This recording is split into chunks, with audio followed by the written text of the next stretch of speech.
গল্পের সওদাগর চ্যানেলে আপনাদের সবাইকে স্বাগতম। আজকে আমরা শুনব হুমায়ুন আহমেদের অন্যদিন পর্ব ৪। সেই করিম সাহেবও একদিন রেগে গেলেন। এটা কি কাণ্ড, রোজ রোজ ভদ্রলোকের অপমান। রশিদ মিয়া চোখ লাল করে বলল, ভদ্রলোকটাকে? আমি তো কোনো ভদ্রলোক দেখি না। চুপ শালা, তোমাকে আজ আমি ভদ্রলোক গিলায় খাওয়াবো। রশিদ মিয়া স্তম্ভিত হয়ে গেল, শুকনো গলায় বলল, আপনি এইসব কি বলছেন করিম সাহেব? চুপ, একদম চুপ। শালা, তোমার পাছায় লাথি মেরে পায়খানার মধ্যে ফেলব, ভদ্রলোক চিনবা তখন। হইচই শুনে নিচ থেকে কাদের মিয়া ছুটে এলো।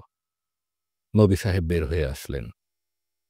জ্যোতিষানব বিব্রত ভঙ্গিতে বললেন, থামেন করিম সাহেব, কি সব বলছেন? আপনি থামেন। আমি থামার লোক না, শালাকে খুন করে ফাঁসি যাব আমি। করিম সাহেব লোকটিকে আমি কোনোদিনই পছন্দ করি নাই। করিম সাহেব এমন লোক যাকে কোনো কারণেই পছন্দ করা যায় না। পান্থনিবাসের কেউ তার সঙ্গে হাসি মুখে কথা বলে না। কিন্তু সেই রাতে সিরাজ সাহেব তাকে চা খাওয়াতে নিয়ে গেলেন। রাতের খাওয়া দাওয়ার পর আজিজ সাহেব তাকে তাস খেলার জন্য ডাকতে আসলেন। নবী সাহেবের মেয়ের বাড়ি থেকে ডিমের হালুয়া এসেছিল। নবী সাহেব সেই হালুয়ার বাটি পাঠিয়ে দিলেন করিম সাহেবের ঘরে। সবাইকে ভাগ করে দেওয়ার দায়িত্ব করিম সাহেবের। জ্যোতিষানব ঘর ছেড়ে চলে গিয়েছেন। রাত ৮টায় ফিরে এসে দেখি নিশানাত বাবুর ঘর খালি। চৌকিটা বাইরে এনে রাখা হয়েছে। রশিদ মিয়া চৌকির ওপর গম্ভীর হয়ে বসে সিগারেট টানছে। কাদের বালতি বালতি পানি এনে ঘরের মেঝেতে ঢালছে এবং ঝাঁটা দিয়ে সশব্দে ঝাড় দিচ্ছে। ছুটির দিন বলেই মেসে লোকজন কেউ নেই। নবী সাহেবও মেয়ের বাড়িতে বেড়াতে গিয়েছেন। ৯ নম্বর ঘরে যে ছেলেটি থাকে, শুধু তার ঘরে বাতি জ্বলছে। আমি অবাক হয়ে বললাম, কি ব্যাপার রশিদ সাহেব? কিসের কি ব্যাপার? সাধুজি কোথায়? চলে গেছে। কোথায় গেছে সে? আমি কি জানি কোথায় গেছে? আমাকে জিজ্ঞাসা করেন কেন? কখন গেছেন? দুপুরে। হঠাৎ চলে গেলেন যে? কি মুসিবত, আমি তার কি জানি? যেতে চাইলে আমি ধরে রাখবো নাকি? শ্বশুরবাড়ি এটা? আমি বেশ অবাক হলাম। নিশানাত বাবু কাউকে কিছু না বলে হঠাৎ করে চলে যাবেন, এটা ভাবা যায় না। তাছাড়া তার যাওয়ার কোনো জায়গাও সম্ভবত নেই। কে জানে, হয়তো রাস্তায় রাস্তায় ঘুরে বেড়াচ্ছেন, কিংবা হয়তো চায়ের দোকানে বসে আছেন একা একা। আমি কাপড় না ছেড়েই চায়ের দোকানে চলে গেলাম। না, সেখানে সাধুজি যাননি। রাস্তার মোড়ে যে ছেলেটি পান সিগারেট বিক্রি করে সে বলল, সাধুজি সুটকেস হাতে উত্তর দিকে গেছেন। তার দোকান থেকে ২ প্যাকেট স্টার সিগারেট কিনেছেন। মেসে ফিরে যেতেই ৯ নম্বর ছেলেটির সঙ্গে দেখা হলো। এই ছেলেটি এক পত্রিকার অফিসে কাজ করে। তার সবসময় নাইট ডিউটি। সারাদিন দরজা বন্ধ করে ঘুমায়, কারো সঙ্গে কথাবার্তা না। মেসে সে খায় না। ছুটি ছাটার দিন তার কেরোসিন চুলায় নিজেই দেখি রান্না করে। আমাকে দেখেই ছেলেটি বলল, শফিক সাহেব কখন ফিরলেন? জানি না কখন। শফিক সাহেবের জন্য অপেক্ষা করছিলাম। কি ব্যাপার? ছেলেটি আর চোখে রশিদ মিয়ার দিকে তাকিয়ে বলল, আসেন আমার ঘরে এসে বসি। আপনি তো আসেন নাই কখনো। আমি নিজে অবশ্য কাউকে বলি না, আমার একা একা থাকতে ভালো লাগে। সিঙ্গেল রুম নিয়েছি এই জন্য। তার ঘর নবী সাহেবের ঘরের মতো গোছানো। দেখেই মনে হয় নারীর স্পর্শ আছে। দেয়ালে আবার নীল রঙা একটা তৈলচিত্র, জ্যোৎস্না রাত্রির ছবি। অসম্ভব সুন্দর এই ছবিটি ঘরের চেহারা পাল্টে ফেলেছে। তাকালেই মন বিষণ্ণ হয়। আমার ছোট ভাইয়ের আঁকা। আর্ট কলেজে পড়ে, 4th ইয়ার। আপনি কি চা খাবেন? চায়ের ব্যবস্থা আছে। না, চা খাবো না আমি। ভাত খাই নাই এখনো। আ আপনি কি জন্যে ডাকছিলেন? ছেলেটি খানিকক্ষণ চুপ করে থেকে বলল, সাধুজি, আজ দুপুরে আমার কাছে একটা ঘড়ি রেখে গেছেন শফিক সাহেবকে দেওয়ার জন্য। খুব দামি ঘড়ি। আমি চুপ করে রইলাম। ছেলেটি বলল, তিনি যাওয়ার সময় কাঁদছিলেন। আমার এমন খারাপ লাগলো বুঝলেন। বিকেলে এক জায়গায় যাওয়ার কথা ছিল। যাই নাই, দরজা বন্ধ করে বসেছিলাম। আমি বললাম, আপনার নাম আমি জানি না। কি নাম ভাই?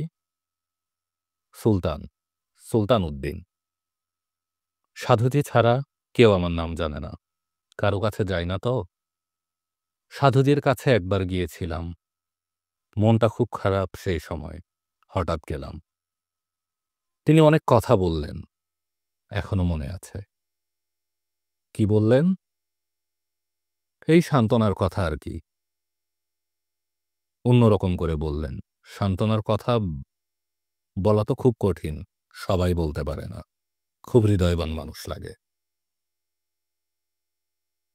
আমি অনেকক্ষণ বসে রইলাম তার ঘরে। কথাবার্তা না, চুপচাপ বসে থাকা। ছেলেটি একেবারেই কথাবার্তা বলে না। যতবার বললাম উঠি, ততবারই বলে, বসেন না, আরেকটু বসেন। শফিক সাহেব আসলে যাবেন। রাত 11টা পর্যন্ত শফিকের জন্যে অপেক্ষা করে খেতে গেলাম। এত রাত পর্যন্ত কাদের থাকে না। টেবিলে তরকারি ঢেকে রেখে ঘুমাতে যায়। কিন্তু আজ দেখি জেগে আছে। ভাত তরকারি বাড়তে বাড়তে ফিসফিস করে বলল, শুনছেন স্যার, করিম সব মাল খাইছে আইস। কি বললি? মাথা 49। বমি কইরা ঘর ভাসাইয়া দিছে। আমারে সাফ করতে কয়। আমি কইছি, মাল খাওয়া বমি আমি সাফ করি না। ভদ্রলোকের ছেলে আমি। কি কন স্যার, অন্যায় কইলাম? উপরে উঠেই করিম সাহেবের সঙ্গে দেখা। বারান্দায় রাখা চৌকির ওপর লম্বা হয়ে শুয়ে আছেন। আমাকে দেখে মাথা তুলে বললেন, সাধুজি চলে গেছে, শুনেছেন? শালা রশিদ মিয়ার পেটে আমি একটা 3 নম্বরই চাকু যদি না ঢুকাই, আমি বেজন্মা কুত্তা। শালার মাকে আমি। করিম সাহেব অনর্গল কুৎসিত কথা বলতে লাগলেন। তারপর একসময় হড়হড় করে বমি করে ফেললেন। আপনার কি শরীর খারাপ করিম সাহেব? না, শরীর ঠিকই আছে। শালা সস্তার 3 অবস্থা। সস্তা মাল খেয়ে এখন মরণ দশা। 6 টাকা করে বোতল, বুঝলেন? বলতে বলতে আবার বমি। শফিক আসলো 12টার দিকে।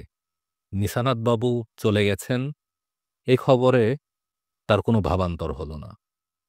ভেলভেটের বাক্সে মোড়া ঘড়ি ফেলে রাখল টেবিলের এক কোনায়। তার ভাবভঙ্গি এরকম যেন নিশানাথ বাবুর ঘর ছেড়ে যাওয়া তেমন কোনো গুরুত্বপূর্ণ ব্যাপার না। রোজই এমন হয়। রাতে ঘুমোতে যাবার সময় বলল, চায়ের দোকান স্টার্ট দিয়ে দিব এবার। খোঁজ খবর শুরু করেছি। 2000 টাকা স্যালামি দিলে শ্যামলীতে একটা ঘর পাওয়া যাবে। ভালো ঘর। আবাকে বলবো টাকাটা ধার দিতে। দেবে সে? দেবে নিশ্চয়ই।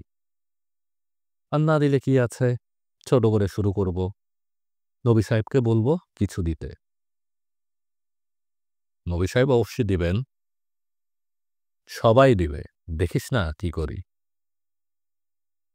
আমি বললাম, শুধু আমাদের ম্যানেজারই নেই। শফিক কোনো উত্তর দিল না। বাতি নিভিয়ে মশারি ফেলে শুয়ে পড়ল। বাইরে করিম সাহেব মসমস করে হাঁটতে লাগলেন। বমিটমি করলে শুনেছি মাতালদের নেশা কেটে যায়, কিন্তু রাত যত গভীর হচ্ছে করিম সাহেবের নেশাও মনে হয় তত গাঢ় হচ্ছে। তিনি উঁচু গলায় বলছেন, ভয় পাওয়ার লোক না আমি, কাউকে ভয় পাই না। লাথ দিলে সব ঠিকঠাক, এমন লাথ ঝাড়ব পাছায় বাপের নাম বলিয়ে দেব। একসময় শফিক বিরক্ত হয়ে বলল, ঘুমোতে যান করিম সাহেব। কেন, তোমার হুকুম নাকি? আমি কি তোমার হুকুমের গোলাম? চুপ করেন করিম সাহেব। তুই চুপ কর শালা। শফিক আর কথা বাড়াল না। আমার অনেক রাত পর্যন্ত ঘুম এলো না। এপাশ ওপাশ করতে লাগলাম। বুঝতে পারছি শফিকও জেগে আছে। শফিক একবার ডাকল, জেগে আছিস নাকি রঞ্জু? আমি জবাব দিলাম না। বাইরে করিম সাহেবেরও কোনো সারা শব্দ পাওয়া যাচ্ছে না। শফিক একসময় মশারির ভিতরেই একটা সিগারেট ধরিয়ে খক খক করে কাশতে লাগল। অন্ধকার ঘরে একটা লাল ফুলকে ওঠানামা করছে। দেখতে দেখতে ঘুম এসে গেল। ঘুম ভাঙল শেষ রাতে। দরজা হাট করে খোলা। মুষলধারে বৃষ্টি হচ্ছে বাইরে। বৃষ্টির ছাটে বিছানা ভিজে একাকার। আমি ডাকলাম, শফিক, এই শফিক। কোনো উত্তর নাই। বাইরে বেরিয়ে দেখি সে সিগারেট হাতে বারান্দায় বসে বসে বৃষ্টিতে ভিজছে। আমাকে আসতে দেখে ক্লান্ত স্বরে বলল, ঘুম আসছে না রে? বৃষ্টিতে ভিজছিস তো? শফিক একটু সরে বলল, জ্যোতিষানবের জন্য খারাপ লাগছে, বেশ খারাপ লাগছে। সকাল হলেই খুঁজতে বের হব, ডাকাতেই আছে নিশ্চয়ই। শফিক অনেকক্ষণ চুপচাপ থেকে বলল, অনু মারা গেছে, গত পরশু চিঠি পেয়েছি। একটা টেলিগ্রাম করার দরকার মনে করে নাই। আমি স্তম্ভিত হয়ে গেলাম। তুই তো আমাকে কিছুই বলিস নাই শফিক। এসব বলতে ভালো লাগে না। কিভাবে মারা গেল? সাপে কেটেছিল, তাই তো লেখা। ওঝা টঝা নাকি এসেছিল। আমি শফিকের হাত ধরলাম। আশ্চর্য, জ্বরে গা পুড়ে যাচ্ছে, অথচ সহজ স্বাভাবিক মানুষের মতো বসে আছে। তোর তো ভয়ানক জ্বর শফিক। হ্যাঁ, শরীরটা খারাপ। আয়, শুয়ে থাকবি, মাথায় জলপট্টি দিব? না, এসব কিছু লাগবে না। আমার ভালুক ঝড়, সকালবেলা দেখবি না আর থাকবে। জ্যোতিষানবকে খুঁজে পাওয়া গেল না। সম্ভব অসম্ভব সব জায়গায় খোঁজা হলো। ছিন্নমূল মানুষেরা যেসব জায়গায় রাতে ঘুমায়, শফিক গভীর রাতে সেসব জায়গায় খুঁজতে যায়। Kamalapur rail station, launch terminal, লাভ হয় না কিছু। ফুটপাতে যেসব পামিস্টরা হাতের ছবি আঁকা সাইনবোর্ড টানিয়ে বসে থাকে, তাদেরকে জিজ্ঞাসা করা হয়। লম্বা চুল, দাড়ির এক সাধু হাত দেখেন, তাকে কেউ দেখেছেন? নিশানাত নাম। কেউ কিছু বলতে পারে না। নবী সাহেবের কথা মতো পত্রিকায় বিজ্ঞাপন দেওয়া হয়। লম্বা চুল, দাড়ি পরনে, গেরুয়া রঙের পাঞ্জাবি, প্রখ্যাত জ্যোতিষ নিশানাত জ্যোতিষানবের সন্ধান প্রার্থী। বিজ্ঞাপন ছাপার ৩ দিনের দিন হন্তদন্ত হয়ে হাজির হয় আভা। আপনাদের জ্যোতিষী কোথায় গেছে? শফিক বিরক্ত হয়ে বলে, কোথায় গেছে জানলে বিজ্ঞাপন দেই নাকি? আমি ভাবলাম আপনাদের কোনো পাবলিসিটির ব্যাপার বুঝি। তার পাবলিসিটি লাগে না, সে অনেক বড় দরের জ্যোতিষ।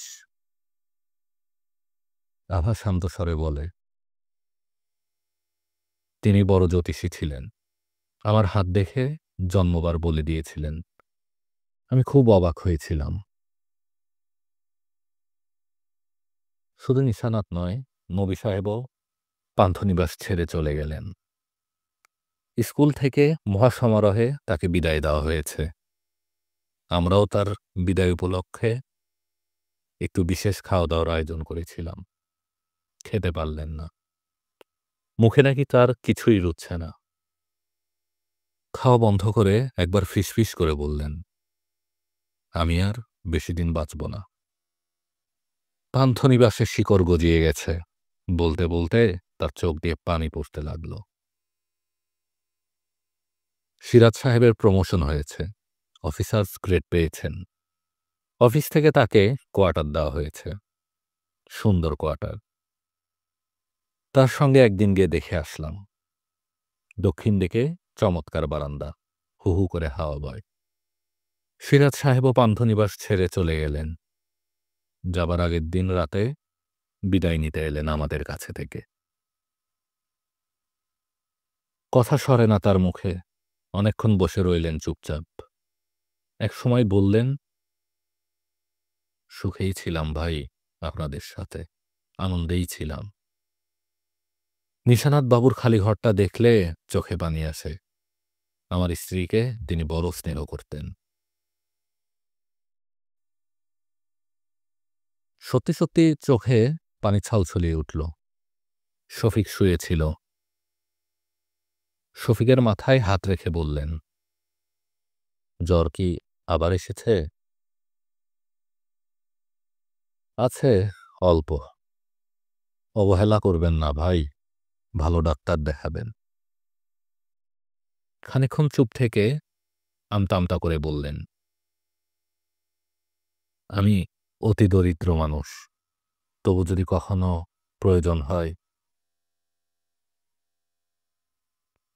শফিক কথার মাঝখানে আচমকা জিজ্ঞাসা করল, "আপনার ছোট বোন রেবা, তার কি বিয়ে হয়েছে?" "হ্যাঁ, গত বৈশাখ মাসে বিয়ে দিয়েছি। ঢাকাতেই থাকে। ভালো বিয়ে হয়েছে। ছেলেটা অতি ভালো। আমি ভাবি নাই এত ভালো বিয়ে দিতে পারব।" শফিক আর কিছু বলল না। সিরাজ সাহেব বললেন, "আপনারা দুজন একদিন গিয়ে যদি দেখে আসেন, সে খুব খুশি হবে। আপনাদেরকে চেনে খুব। সেদিনও জিজ্ঞাসা করল আপনার অসুখের কথা।" নতুন কোনো বর্ডার এলো না পান্থনিবাসে। শুনেছি রশিদ মিয়া মেস ভেঙে বাড়ি বানিয়ে ভাড়া দিবেন। মেসে নাকি তেমন আয় হয় না। এর মধ্যে মার চিঠি পেলাম, "তোমার পাঠানো ১০০ টাকা পাইয়াছি।" আমি শুনিয়া মর্মাহত হইলাম যে তুমি পড়াশোনা ছাড়িয়া কাপড় ফেরি করিয়া বেড়াও। তোমার দুই মামা অত্যন্ত বিরক্ত হইয়াছেন।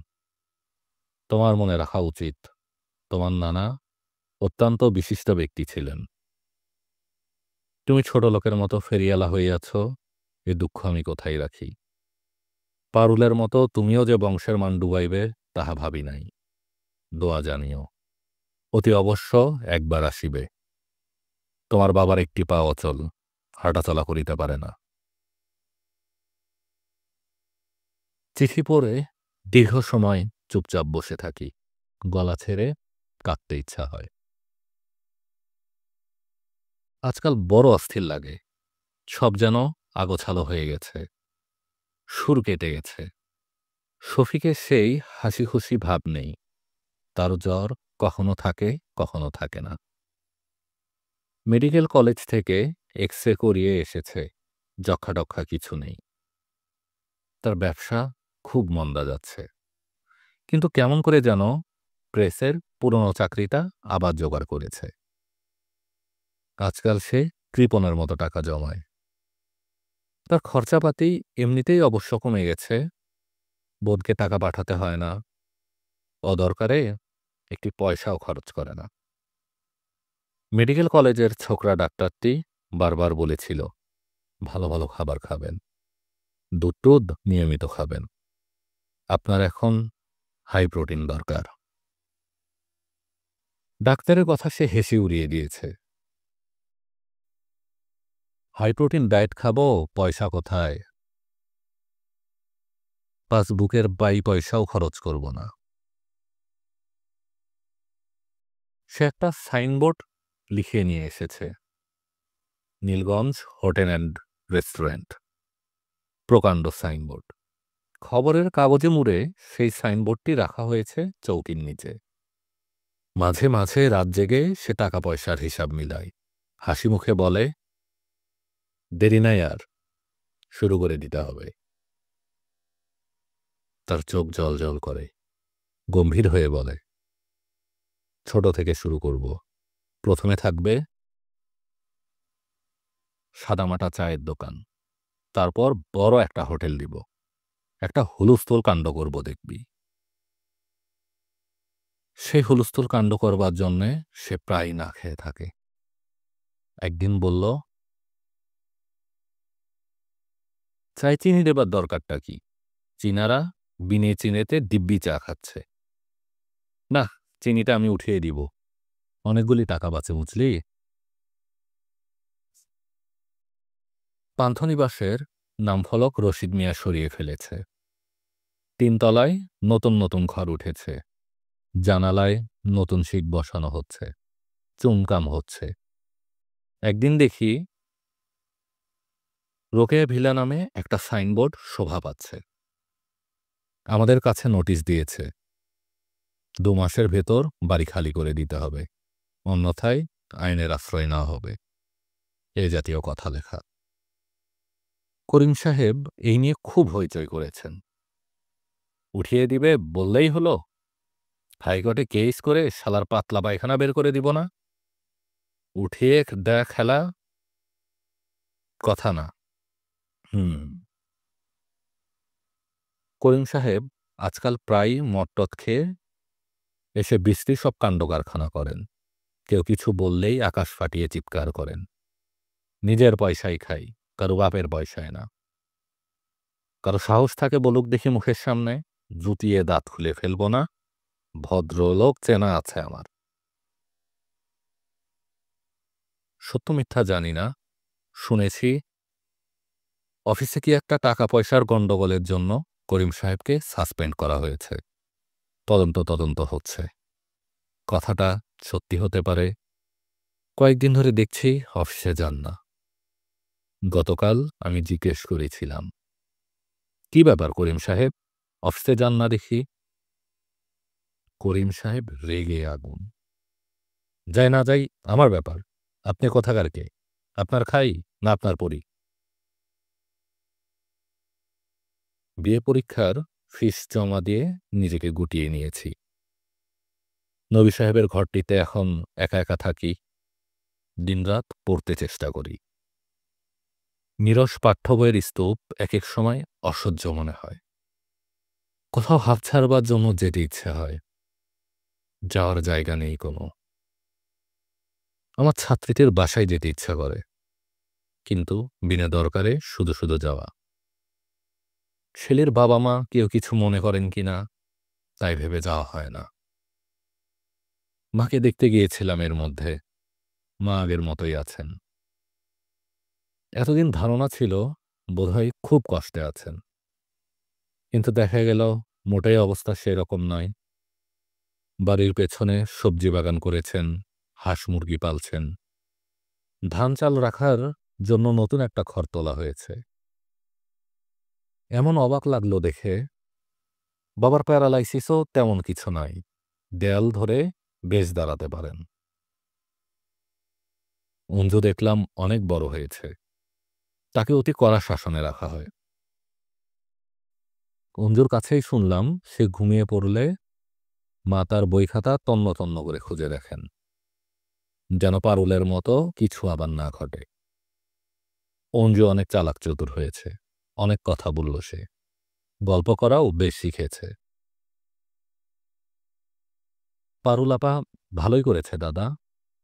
কি যে দিন গেছে আমাদের, কতদিন শুধু একবেলা রান্না হয়েছে। মার মেজাজ তো জানোই, সবসময় আগুনের মতো তেতে থাকতেন। একদিন কি করেছে শোনো, বাবা দেরি করে ফিরেছেন, 11টার মতো বাজে প্রায়। মা দরজা খুললেন না কিছুতেই। খুললেন না কেন? কে জানে কেন? কে যাবে জিজ্ঞাসা করতে? অঞ্জু এক ফাঁকে আমাকে জিজ্ঞাসা করল, তুমি নাকি দাদা বাড়ি বাড়ি কাপড় ফেরি করে বেড়াও? কত কাণ্ড হলো এই নিয়ে। মামারা রেগে আগুন। বাবা বেচারা সরল মানুষ। ছোট মামাকে বলেছেন, তুমি নিজেও তো মানুষের বাড়ি গিয়ে রুগী দেখো, তাতে দোষ হয় না? অঞ্জু হাসতে লাগলো খিলখিল করে। বহু কষ্টে হাসি থামিয়ে বলল, ছোট মামা তখন একেবারে হাওয়ের মতো নাচতে লাগলো। মার সঙ্গে তুমুল ঝগড়া হলো তখন। মায়ের সঙ্গে ঝগড়ায় কে পারবে বলো? ছোট মামা হেরে ভূত। মার সঙ্গে ঝগড়া কি নিয়ে? জমি নিয়ে। নানার সম্পত্তির ওয়ারিশান চাইলেন মা। তাতেই লেগে গেল। ওয়ারিশান পেয়েছেন? পাবেন না মানে? মাকে তুমি এখনো চেনো নাই দাদা? অঞ্জুর কাছে শুনলাম মা আজকাল কারো সঙ্গে কথাবার্তা বিশেষ বলেন না। আমার সঙ্গেও বললেন না। অভাব অনটনে এরকম হয় নাকি মানুষ? আবেগশূন্য কথাবার্তা। সেই চরম অভাব এখন তো আর নেই। এখন এরকম হবে কেন? বাবার ধারণা মায়ের সঙ্গে জিন থাকে। আমাকে একবার একা পেয়ে ফিসফিস করে বললেন, সব জিনের কাণ্ডকারখানা। কিসের কাণ্ডকারখানা? জিনের। তোর মাকে জিনে ধরেছে। কি যে বলেন আপনি! বাবার পাগলামিটা মনে হইল সেরে গেছে। সহজ স্বাভাবিক কথাবার্তা। তিনি খুঁটিয়ে খুঁটিয়ে সবার কথা জিজ্ঞেস করলেন। শফিক কেমন আছে? রেবাকে বিয়ে করেছে নাকি? আহা কেন করল না? নিশানাত কই? সন্ন্যাসী হয়ে গেছে? আহারে, বড় ভালো মানুষ ছিল। সন্ন্যাসী তো হবেই। ভালো মানুষ সংসারে থাকতে পারে? অঞ্জুকে জিজ্ঞেস করলাম, বাবার বেহালার শখ মিটে গেছে নাকি রে? অঞ্জু লাফিয়ে উঠল। সবচেয়ে দারুণ খবরটা তোমাকে দেওয়া হয়নি দাদা। বাবা চমৎকার বেহালা বাজায়।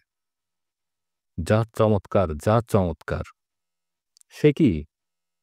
হ্যাঁ দাদা, তুমি বিশ্বাসই করবে না কি চমৎকার। মা পর্যন্ত হতভম্ব হয়ে তাকিয়ে থাকে। বেহালা কিনেছেন নাকি বাবা? না, হারুগায়েনকে খবর দিলেই সে বেহালা দিয়ে যায়। তুমি আজ বলো বাবাকে বাজাতে। সন্ধ্যার পর সবাই গোল হয়ে বসব। বেশ হবে দাদা। বলবে তো?